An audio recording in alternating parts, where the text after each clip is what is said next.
You're listening to the Impact Implosion on the Angry Marks Podcast Network.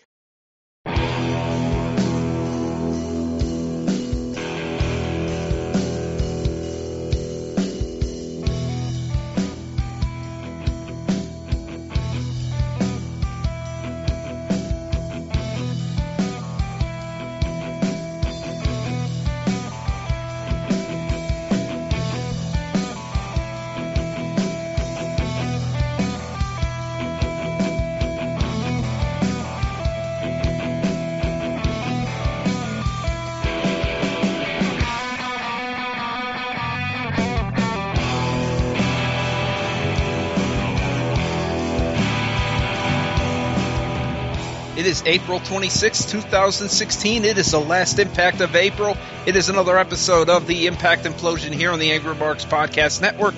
As always, I am Seth Draken, and on the other end is the pin to my submission, Mr. Mike Tolan. Hello! And before we get to Impact, I watched the One Night Only this weekend. Yes, you did. And it wasn't as good as it could have been. We have it's the Knockouts Knockdown, so of course we have the first segment being the introduction to the Knockouts, hosted by Mike Bennett and Maria. Yes. Bennett comes out first and cuts out Borash, and he says, "We can't have a queen of the Knockouts without the beautiful, sexy, beautiful." Like he forgot his words, or they didn't give him any material. He just repeats the same words 5 times. Sexy, beautiful, sexy. Crap, I can't think of anything more. We get it. Your wife's hot. We get it. We get introduced to, I'm trying to remember off the top of my head all of them. Veda Scott was there. Leva Bates, Shelly Martinez, Rebel, I think Gail Kim was there, Jade, Marty Bell. This was the first segment was the new Knockouts, the aspiring ones. Oh, the new Knockouts. Yeah. Okay, the Veda new Knockouts. Scott, Deonna Purrazzo, Shelly Martinez. There's a name from the past. Yeah, who's back for whatever reason. And she probably won't be brought back after the match she had that we'll talk about. Allison, I think. Allison Kay. Yeah. We'll be seeing more. Allison Kay and Laura Dennis we'll be seeing more of in coming weeks. Yep. Veda Scott, who tried to play off like she actually had a friendship with Maria, and Maria blew her off. Raquel. And some person Raquel's actually an actual Barbie Hayden. Barbie Hayden. Jamie kind of looks like color Angelina Love. Jamie Jamison. Ugh. Deonna Purrazzo, you might recognize from NXT. Yep. And I think that is it. That's 8. Yeah, that's it. Think. That's it. And our first match, and of course they're all matched up with opponents. And our first match is Allison Kay and Gail Kim, which had there not been 10 matches on this show, and had this not actually been used an angle to get to one of our non-tournament thing, probably would have been a better match. Yeah. They got about 8 minutes, and it was good, but it could have been better with a lot more time. Apparently they had to protect Gail Kim again. Well, I mean, that's fine. And Kay wins by a count out, and then Gail, apparently she busted Mike Bennett open with a forearm off the apron. Yeah. And then she challenges Maria and Bennett and says, "I'm going to find a partner." And she did. We'll get to that. Our second match, quite possibly, maybe not, is Rebel versus... No, second match I thought was Cherry Bomb versus Velvet Sky. No, they taped out of order. Oh, they did? Yep. Rebel versus Shelly Martinez is next. I'm curious, why would you book this? Why would anybody book this? I have no idea. Normally you'd think you'd book somebody to carry somebody. Neither one can do it. They're not wrestlers. Yeah. This was awful. Like, if I put Shelly Martinez against a current knockout, who can carry, Rosemary, but just beat the crap out of her. Possibly Madison Rayne, but then you lose one of the few good matches of the show. Yeah. Rebel wins after Shelly tries to do a dive and gets tied up in the ropes. Yeah, I saw that finish, by the way. Someone posted it. What the hell? And then even worse is Rebel trying to do the roll-up. It's like... I know, I saw it. I saw the finish. Someone posted the finish online, and it was like, oh my god. I think I can see why he thought told me on Skype this was the worst match of the year. Yep. Or it's at least up. It's probably worse than Charmel and Jenna Morasco was 5 years ago. I don't know if it was that bad. That match, I didn't see it, but I'll have to see it, but I don't think it was that bad. Yep. What's next? Trying to remember, there's 10 matches on here, and they did 10 matches in just over 2.5 hours. Okay, I'm trying to remember everything that happened here, and I'm not... You didn't have notes on this? Not in front of me. Okay, I'll try to help you see which match was next. I think Lord Dennis and Velvet was next. Velvet and, Cherry Bomb. Yep, this was... Laura Dennis has the most annoying voice I've ever heard. And she actually got the win via... Okay, I gotta disagree with you, the most annoying voice you ever heard. You do know you're talking about categories like Karen Jarrett and Dixie Carter, and you're talking about people or Claire Lynch. You have to remind me of that. Yes, there are worse voices. Yeah, Laura Dennis gets the win. Not much needs to be said. It's pretty much going to be Velvet's last appearance, unless she does turn up on the Victory Road show next month. Well, her last appearance was at these tapings. Yeah. And our fourth match is Jade and Leva Bates, which is actually good. And this match got about 10 minutes to go. And Jade wins with the FTO, which is a weird finish. I got it. It was 5 seconds short of 10 minutes. It was close. Just short of 10 minutes. Okay. And Josh Matthews says Leva Bates is going to be seeing blue after this match. Oh, dear God. Why the hell would you say that, Josh? Why? You're referencing something that doesn't need to be referenced on your show. No. Thanks, Josh. No. Good work. Veda Scott promo next, I believe. Unless I'm missing something. Well, Veda Scott promo, and then she faces Rosemary. She put over being nervous about having to wrestle Rosemary very well. Huh. But the match itself was not good. It wasn't? I'm surprised. You also had Crazy Steve hanging around outside for some reason. There's a spot where Rosemary does the reverse tarantula, and Steve comes over and licks her on the head for some reason. Well, that may be awkward, but that does fit their characters. Yeah. And Rosemary wins by using the mist. Using the mist in a roll-up. Okay. After Veda Scott got distracted by Crazy Steve. Well, I can see that's a problem. You didn't need Rosemary to look... You kind of made Rosemary look weak. Barbie Hayden promo before her match, and she introduced us to her number one fan, who was Trina Michaels at ringside, who somehow got a front row seat. Huh. Just happens to conveniently be at ringside. Well. Yeah. She sometimes does have ambitions. Raquel, and the only important thing is that Trina actually gets involved at the end of the match. Distracts Raquel, and Hayden lands the hanging DDT on the rope, over the top rope and not the middle rope like the Randy Orton one. And Barbie Hayden wins, but Raquel gets her revenge by drop kicking Barbie Hayden and letting a weird, like a strangle lung blower. Like she had the arm across the throat and then did the backcracker. And then we have Madison Rayne and Deonna Purrazzo. How was Raquel as a wrestler? Not good? Yeah, I don't think she's all that good. Yeah. She'll be good. She'll be a good valet, I'm sure, but I don't see her being like a wrestler. No. And we have Madison Rayne and Deonna Purrazzo up next.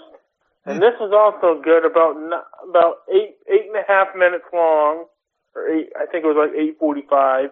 And Deanna's actually not improved from like what we saw a couple years ago on the same show. She like Madison Rain gets the win with the Crossroads after Deanna like hits a senton splash and only gets a 2 and argues with the ref. And then what is that, 7? So there's one more spot. Marty here. Bell and Jamie Jamison. Yeah, this match, yes, not good. Marty Bell is not good. I've been disappointed. I had heard all the hype. I mean, from one of our former members, Ciara even said she was good, but Haven't seen it. I have not seen it. Yeah, Marty gets the win and advances. So we have the 3 former Dollhouse members in the match. Pretty much everyone except Madison Rain is a heel in the gauntlet, but we'll get to that. Mm-hmm.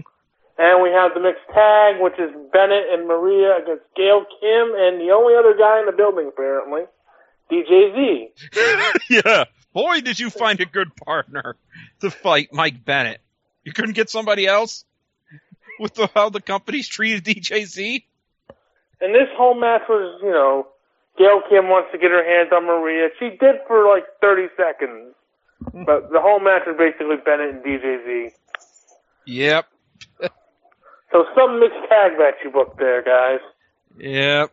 Bennett wins with the Miracle in Progress, or whatever he calls that. He calls it the Miracle in Progress. Yep. Which brings us to the gauntlet. And it's 8 women, from who advanced in the matches earlier. Barbie Hayden is the first one eliminated by Marty and Rebel. And then we have all the other ones come out. Actually, we started with Barbie and Marty doing like a bunch of poses for their whole segment of the match, their whole first segment there, and then we get everybody else out, and it's pretty much booked the same way the one from the live one night only was, where you have Madison Rain the only face in the match, and she eliminates I think 2 or 3 people, and Jade eliminates Marty, which leads to Jade and Madison having a quick 5-minute match, and Jade wins and takes the crown and just storms off. Yeah, Cherry Bomb got eliminated quick, apparently. Yes, she got eliminated. She was, I think, the third one out. By Allison Kay. No, Cherry Bomb was second. Rebel was third. Yeah. Both were eliminated by Kay. This show is not very good. Yeah, I'm not, at this point, they keep trying to tell you how morale's high. Yeah, no, nothing to see here. Morale is fine. I got blocked by Bob Ryder for calling him the Officer Bar Brady of TNA. Let's move it along, children. Nothing to see here. Nothing to see here. Nothing to see here. And of course, your next one night only is Victory Road, which will air May 20th. Yeah, there are tapings results first, but it's so mixed up with the actual show that I would probably have to really look at it to find out who won what. Yeah, and we have a couple of departures to talk about. Yeah, Christy Hemme is gone. Christy Hemme is gone. Her contract finally ended. She had said for months that she was not going to renew it, and it's over. So how old is she now? I'm curious. I do not know, but she's wanted to start. She's just wanted to be a mother now. She gave birth and has just wanted to decided to leave the business. Decided to leave the business. And Velvet Sky is also gone. Thank God. Although. I wouldn't be surprised if she shows up in NXT at some point. No, not NXT. I think she'll show up back in TNA sadly at some point when she realizes WWE is not interested and Bully Ray does not have that kind of pull. If he did, she'd already be in WWE by this point. Yeah. Bully Ray is not Triple H. Sorry. Yeah, Bully Ray doesn't have that kind of pull to get you in there. Ratings for last week's Impact were up. Yeah. They were up, even though the show completely was shit. The Hardys are apparently a draw. And they shouldn't be, because it's 2016. Yeah. And do we have anything else? I have to talk a bit about the spoilers, because they are stupid. They are stupid. Let's just say Stupid that. spoilers in TNA, you don't say. Let's just... You mean like multiple Willows showing up to haunt Matt Hardy? I'm sorry, yes. Set up Jeff and Matt for Slammiversary? And then multiple Willows showing up for Jeff Hardy, as well as Matt Hardy. Just goddamn. This is turning into Sting and Jeff Jarrett from that one WCW show in 2000. It's becoming the Black Scorpion. Oh, God. Yeah, seriously, just stop, guys. Just stop. And then there's two things where they're like, oh, because this didn't happen, he didn't win. The match is not happening at Slammiversary. Like, EC3 beat Matt Hardy via DQ, and then Mike Bennett says, oh, because you didn't beat him, even though he did beat him, quote unquote, you're not getting your rematch at Slammiversary. I'm going to bet you that a backstage segment's going to change that, and it's going to happen. Same thing with, the Matt Hardy tried to say that his match wasn't going to happen because he beat up Jeff backstage. That's one of the points where the multiple Willows comes into play. Yeah. Just stop. Just stop, guys. The Eli Drake finally wins the King of the Mountain title. Oh, yes, and we're also going to get... Oh, yeah, and Eli Drake won the King of the Mountain title because Drew Galloway is a shitty friend to Bram. He put Bram against Lashley. Bram gets his ass kicked. Drew Galloway chases Lashley off, or Franklin, I should call him Franklin. And then Drake pulls an edge. Yeah, Drake pulls an edge. And we also have, in the spoilers I saw, the Bromans are getting a push. Yes, they're going to get the tag title shot. Because TNA has no teams. Yes, and they have Raquel as their manager now. Because obviously Lashley is not interested in her. Or Franklin. I gotta keep calling him Franklin. He's a turtle. They completely forgot about that storyline. Yep. And Allie loses to Gail Kim. That is Laura Dennis. Yeah. And Pepper Parks as Braxton Sutter now has a skull-crushing... What a terrible name. Oh, yeah. Absolutely a god-awful name. You talk about WWE coming up with bad names for their guys. By the way, Hardy versus Hardy, it will be Full Metal Mayhem at Slammiversary. Ugh. For nothing. Yep, for nothing.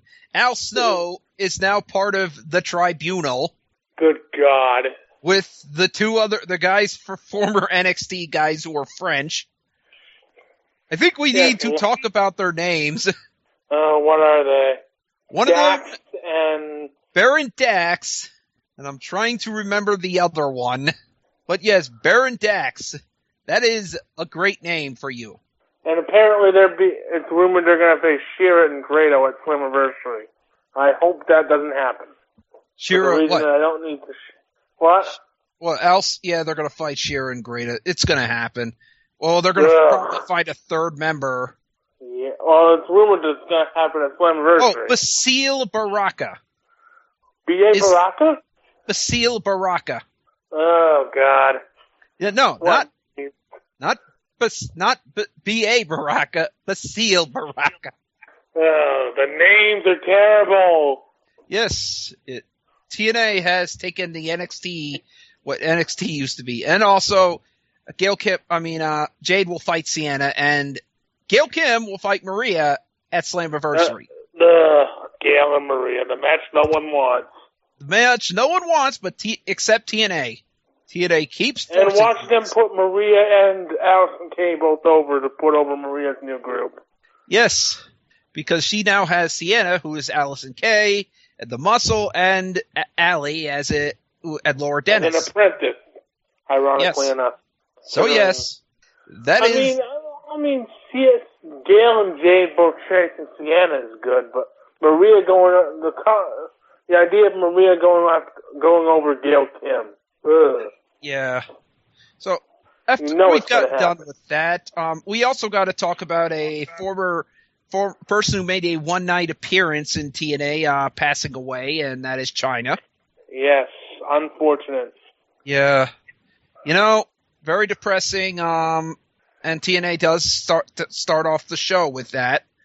rest in peace to Joni Lawler. Yeah. She had issues, and she's getting her brain scanned brain donated to the for CTE. Yep. It's unfortunate because she's one of the ones that trailblazed what we now know as the WWE Women's Division. Oh yeah, she trailblazed it, absolutely. And I know a lot of people blame Triple H for why she's not there. I think there's more to that than we know. I think there is a lot of issues. And there's more to that, the Triple H China thing, than we are aware of, and that we'll probably ever find out. Just a lot of issues. So yeah. But yes, R.I.P. to China. We start off with Tyrus in the ring saying, "It's time, Drew. It's time. It's time for you to have a terrible title defense."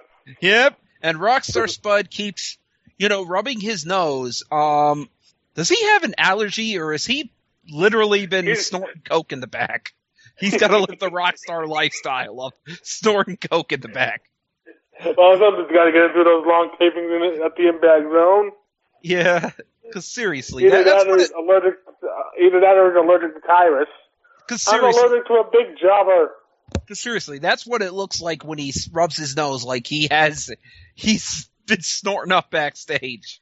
And I do ask if it's allergy season. Never got an answer about it. Luckily, this was not the main event match like you thought it was going to be last week. Oh, thank God, it's the curtain jerker. Yes. It's fitting, seeing how pathetic Tyrus is. But the sad news is they actually gave this a bit more time than a ladder match. It got 7 minutes. Okay, so then less time. Yeah. Okay, so Claymore only counts for a 2 count. Because Spud got involved somewhere. Yeah, Spud got involved. Tyrus tries the top rope like a complete freaking goof, gets nervous, and this allows Drew to get up there to hit him with a superplex. Tyrus, you idiot. Yeah, Tyrus, just stay off the top rope, buddy. The only reason at Future Shock DDT, Drew retains. And Drew wins with the Future Shock. Then we see Maria in the mirror with cat ears. Seriously, Maria's a cat girl. And James Storm and Bobby Roode are talking about what color trunks they should wear. I don't get what the K doesn't understand. We've been saying for 6 weeks, if you want a title shot, come get it. Yeah, seriously. And I'm like, dude, why are you talking about what color trunk? Why should we be knowing this info about what color trunks you want to wear? Yeah. And we had the Maria segment. Golden Cat Girl Maria. Golden. Yeah. Unfortunately, this was not the most annoying segment of the night. We'll get to that when we talk about the Eli segment. Oh, God. Eli segment. I like Eli Drake, but oh, dear God. Yeah. TNA does not know how to do a talk show at all. Huh? So, yeah, if is any indication. Was worse, by the way. But this was pretty bad, and this will have a... But we'll get to that in a minute. Okay, Maria says, hey, everyone said I had no shot of gaining control, but I did it. And we wanted a women's revolution. Everybody's wanted a change. I don't have to... Nobody wanted this change. It's the trolls who need to change. We need a human revolution. And I will shape the Knockouts division in my own image. So Gail Kim, Kabuki Taker comes out. Without the hood this time. She says Maria has something to do with Rosemary kidnapping her last week. And Maria's like, where's the proof? You don't have the proof. You were kind of in the ring when that happened. Seems kind of convenient to me. You were near Gail Kim when it happened. Gail Kim was going after you when it happened. Yep. So. Convenient. Convenient indeed, and you are delusional, Gail, and Maria. No, Gail's like, you're delusional, and Maria's like, well, I know I am not crazy, and I know you're not either. So I'm going to let Gail wrestle Rosemary. And if you thought this would be a good match, this should be a good match. I mean, these are two talented women in the ring. No. But TNA fucking books the shit out of hooks the shit out of it and makes it shit. Hmm. Because Gail has to immediately get distracted by Maria after beating the crap out of Rosemary, and then Rosemary gets her advantage only after Gail gets distracted. And Rosemary dominates, then Gail gets again, and Maria interferes, tells her, get off the top rope. Gail decides to want to punch Maria. Earl Hebner, being the nosy little son of a bitch he is, tells her not to punch Maria. Even though she's kind of interfering in Gail's business. Yes. Even though your job as the referee is the match, not to protect Maria. She is not your boss. No, that's Billy Corgan. Yeah, Billy Corgan and Dixie Carter are your bosses. And soon to be the Harris brothers. Oh, yeah. So, anyways, Earl Hebner gets distracted, so Rosemary missed her. Oh, yeah, Crazy Steve got involved, too, at some point. So, yes, it took this match is a two clusterfuck. interferences, a referee being nosy and not getting way out of his Two league. interferences and no disqualification. Rosemary and Rosemary's miss to finally beat Gail Kim. I don't believe Gail has anything to do with this. But TNA needs, for whatever reason, TNA has a boner to protect Gail.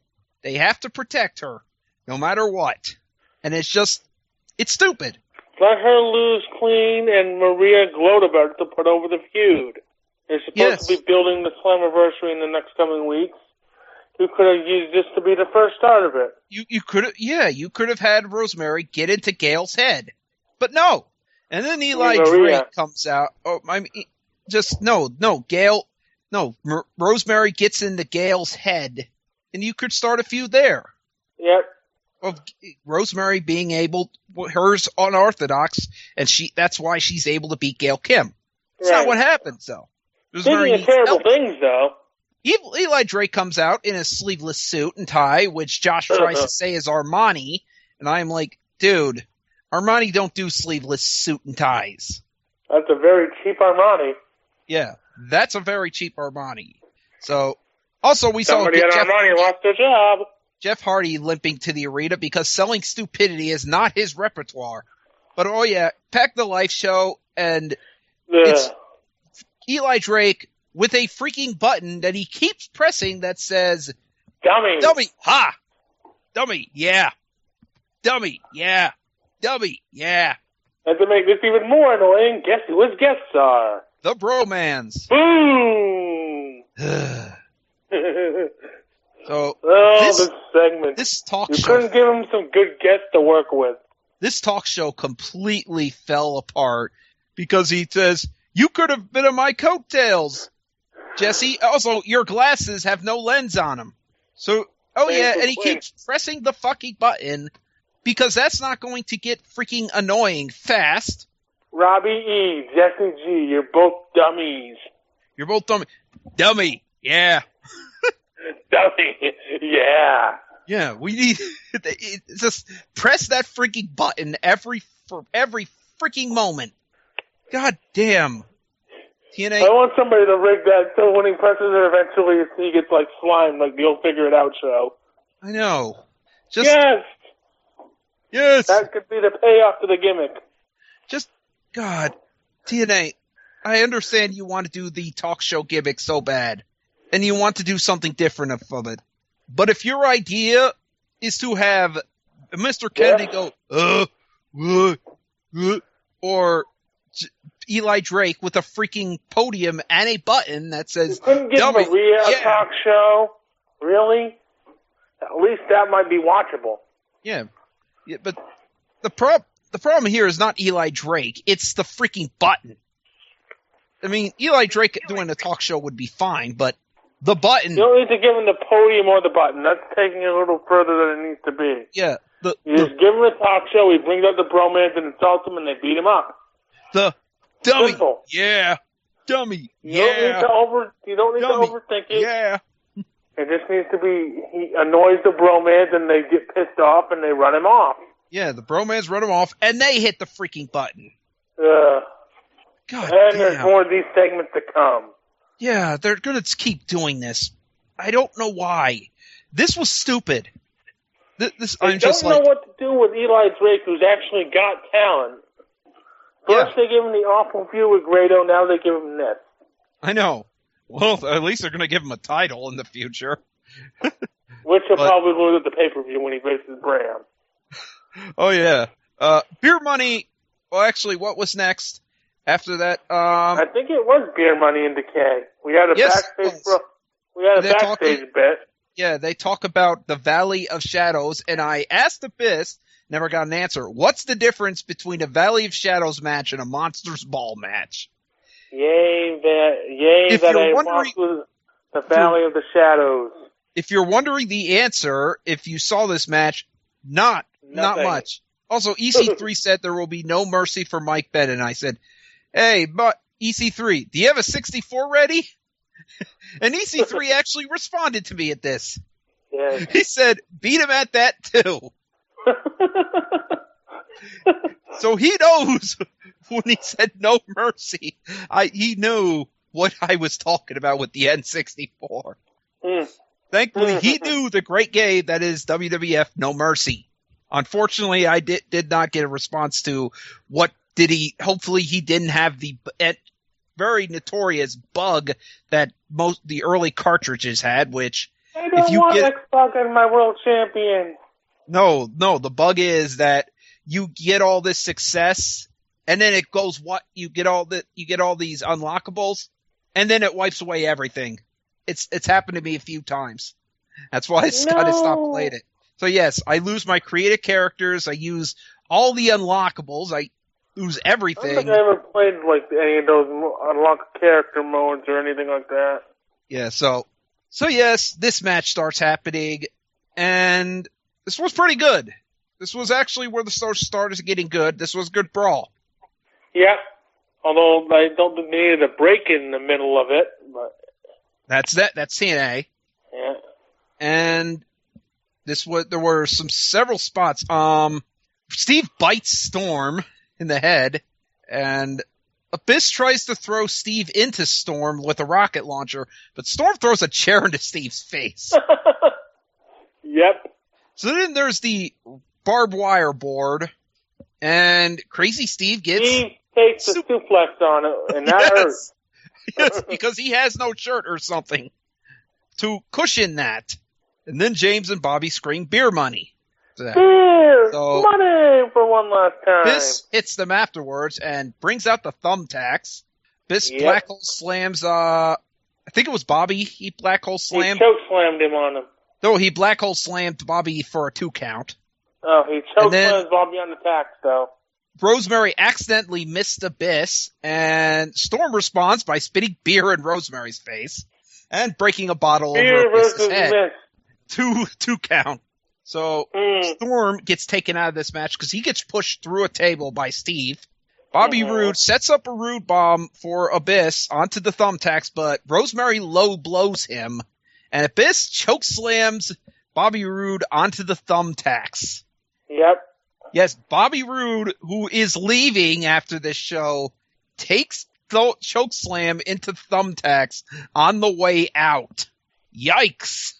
By the way, Abyss pins Bobby Roode while Steve is riding piggyback. If you ever saw this, Abyss is pinning him. Yeah. Steve decides to get on Abyss's back and celebrate while he's doing this. And I am like, oh my God. It looks weird. So Bram is pissed, but not about losing the beard. He didn't care about it. He's pissed that EY kicked him in the balls. Very manly. And he says he will end EY. So then Bennett says, I am going to end EC3's not pinned or submitted streak because I haven't suffered that kind of loss either. I haven't suffered any loss. Too bad TNA never pointed that out. No. EY is getting a jobber entrance as he defends his King of the Mountain title and calls out Bram in a match that we are never told what the rules of this match are, so... And then the bell rings and it's false count anywhere. No, they never met. It turns out it's false count anywhere because we learned. No, Matthew said it when the bell rang. Oh, he did? Yeah, I was like, I was completely in the dark about. I did not hear that. I was completely in the dark. Like, wait, so this is no DQ? Never heard it. They're using weapons now. Eric Young hits an elbow drop. With trash can lids. 5 Only minutes. to get a 2 count. EY sets up for a pile driver onto a table. Bram low blows him and hits the Brother Suffering on the table and pins him on the outside. I'm like, wait, is this a Falls Count Anywhere match too? Yep. Yeah, I good did job miss telling us that. Yeah, not a good, really, like, bad. TNA, bad. The match itself is fine. It's short, but it's fine. Yeah, it was a good match. Yeah. EY, Notice the difference in Bobby Roode and Eric Young. Other than tonight, Bobby Roode's actually not looked too bad on his way out, and Young's lost every match. Roode also lost the match. Both of them got pinned on the way out. Yeah, but both of them got hit. Kind of makes sense for Roode. But Young's been pinned every match he's been in the last month. Well, that is true. Drew is interviewed backstage, and he says, this was a tough match. No, it wasn't. And he says, I still want to fight Franklin. He isn't here tonight like a coward, but you know what? Next week, get out here. Oh, you get to fight him. Yep. Over the next and Josh keeps, as Jeff comes out, Josh talks about how great the I Quit match was. It's a match for the ages. And I was like, it was sloppy and reckless. Yeah. And Jeff Hardy's response to why he did that stunt, I'm Jeff Hardy, damn it. Yeah, that's pretty much it. Jeff does a crazy spot because that's what Jeff does. And yes, he hopes this is a wake-up call for Matt because he's tired of all of this. And here comes Reby and Spud. Spud, I swear to God, lost his T-shirt and is wearing a woman's shirt. I swear to God, that's what it looked like. The shirt looked like he lost his shirt. And a woman gave him the shirt off her back, and he wore it. It does not look. I'm sure looks through Reby Sky's bag or something. I know. I'm like, oh, you lost your shirt. Damn it, here. Fine. It just looks bad on him. I've seen shirts with midriffs on before, but the way this shirt looked, dear God, I'm sorry, Spud. I think that shirt is too small for you. Yep. So. Reby blames Jeff for tearing this family apart instead of just saying, I quit. I'm pretty sure Matt's ego did it. Yeah. Somewhat. Jeff would never be successful without his brother, and the crowd is chanting for her to shut up. Please shut up. Please shut up. Jeff would never be successful without Matt. Try again, Reby. Yeah, Jeff's a former world champion in the real company. Yeah. Not your company. Matt couldn't even get Matt couldn't get any higher than US. Oh, ECW was the highest. No, he won the US too. Well, I meant the ECW titles. Yeah. Sometimes called a world title, but it's really a distant third. The ECW Sci-Fi Heavyweight Championship. Yeah. So Reby says, you're going to deal with a different Matt because he's changed. He's not talking to me. He's very silent. He's very mean now. But then she spits at and slaps Jeff. And Spud attacks Jeff on his bad leg. But you want to see how bad Spud is? Jeff's still able to twist the fate Spud. Oh, God. Even after Spud beat Jeff Hardy's bad leg, Spud still eats the. I don't know if that's more Spud being bad or Jeff Hardy nose telling it. Oh, you hit me in the knee. Now I'm going to hit you with a twist of fate. No, it's just TNA. That's just TNA logic. With this. So main event is EC3 versus Mike Bennett. And this is good. This was actually good. Yeah. Despite what some people are saying of how this was ass backwards, of how this match was last. There's a reason why it's last. There is an absolutely fine reason for this being last. First of all, there is interference. Mike Bennett does bring in the steel chair, which is legal, but EC3 had been clean wrestling most of the match. EC3 hits a 1%er, which would have been clean, but Maria hits the ref. And the chant for EC3 to kick her ass. That's where I was expecting Gail Kim to come out for some reason. Yeah. EC3 then decides to point at her and starts hitting him with the steel chair. Then does the Muda pose, like he's going to miss him, but he's not. Instead, he's hitting him with the $1 million somebody's gimmick. The $1 million dream. And Bennett reverses it and pins EC3 clean. EC3 is shocked and saddened, and Mike Bennett's eyes are wide open with happiness, like, I did it!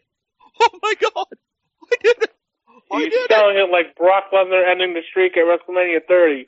I wish the announcers would have sold it like that, though. Well, the announcers are showing it like, mother, fuck, that stuff. The announcers sold it with cursing. Forced cursing. Yeah. They didn't sell it like, oh my god. Yeah.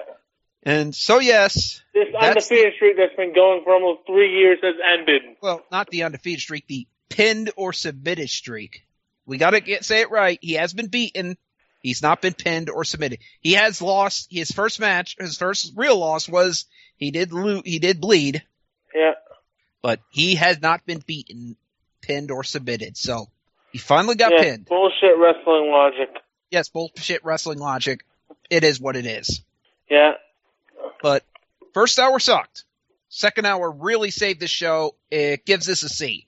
I was thinking around the same lines. If it wasn't for the second hour, this would be a failure. But yeah, a strong C for this show. Yeah, thank God for the second hour. Do you have anything to sell? I might. I have Northeast Wrestling on May the 6th. Featuring World of Hurt Wrestling in New York, in Schenectady, New York. Ooh, Schenectady. Yes. And then on the show you will have, who is on the show? Cowboy James Storm, who we talked about earlier. We have Mandy Leone taking on Deonna Purrazzo, who we also talked about a little bit earlier. We have Matt Hardy taking on Eddie Edwards, and Jeff Hardy taking on Vinny Marseglia. And then the next night they're in Waterbury with Working Hanson defending his title against Ron Zombie. Not Rob Zombie, but Ron Zombie. A Waterbury street fight with Bulge Red and Wrecking Ball Legursky. Team Friendship defends their tag titles against Marcellia and Arion. As well as American Grit's Cam Zagami is on the show. And NEW will kick off their tournament to crown the women's champion on the show as well. Also, May 6th and 7th will be IWE's next weekend of shows, including in Island Falls, which will feature Adam Ricker taking on J-Rock Primer, as well as Mikey Primer taking on Matt Mahoney, and the Bomb Squad taking on Ricky Williams and Tommy Lane. And then the next night in Brewer is No Holds Barred, as Adam Ricker takes on Fox Vineyard for the IWE Heavyweight title. And that is all I got. Well, Mike, you know this from Saturday. I posted the induction to Unfriended. Oh, boy. I want to hear about this. Well, it's bad. You can read it on. I gave you the link. Yep. And, oh, boy. Let's just say that there's a reason for a lot of text, because this movie really has not much worth taking screen caps of. Everybody dies. Everybody dies, and everyone's a miserable piece of shit, except one woman who is on our chat roulette. No roulette is a good roulette. Yeah. This is Russian chat roulette. It's all about the fact that they were like mean to some girl in high school, I guess. Yeah. I'm remembering the storyline in the movie. Yeah, they were mean to some girl in high school who was mean also. It's not like she was a good person either. She was a bitch as well, so it really is just absolutely bad. Yeah. And I think that with that, next induction will be a Roger Corman film, Up from the Depths, which starts my summer of me inducting movies that I like, but not many people do. That not a majority of people do. So. Yep. And I think that's it for this week. That is it. And Miley, we are going to bed. Good night.